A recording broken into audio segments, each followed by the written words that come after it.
In this lesson, we're going to take a quick look at a plugin I mentioned back at the very beginning of the course, and that is Debris Maker 2, that you can see highlighted at the top of my Mac's window.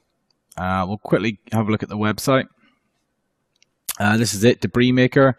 Aaron Dabelow, I think his name is.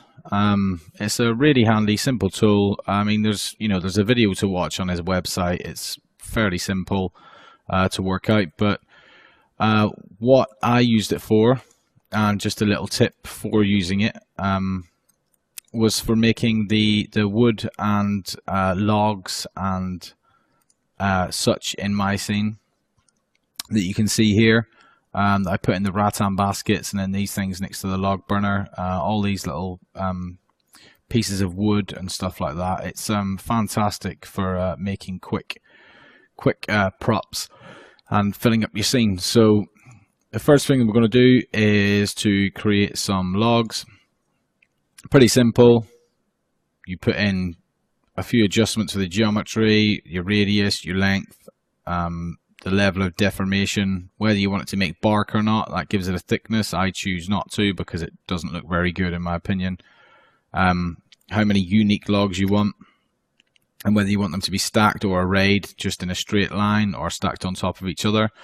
And the one thing about doing this is, although I set my scene up in millimeters, Debris Maker it works best with centimeters. So I always open a separate scene and use this and then import them back in, and they're fine.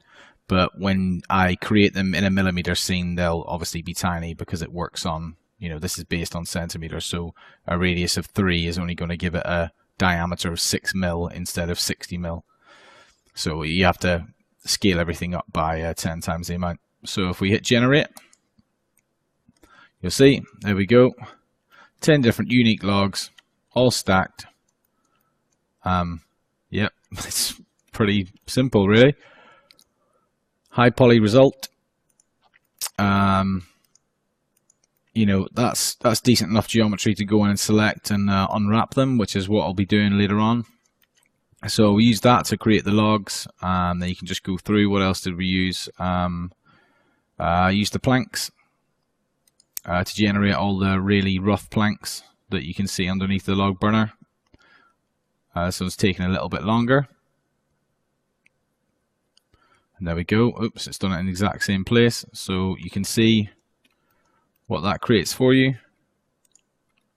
It's a nice result. It looks a bit rough, but I'm pretty sure with some materials on that, it'll be usable. Everything's selectable. It's got a decent mesh. And the final thing that I used it for was for some twigs, which I quite like. It's an interesting way of creating them. I think it uses creates little spherical meshes and then blends between them, I think, or something like that. I'm not entirely sure, but that's what it looked like to me.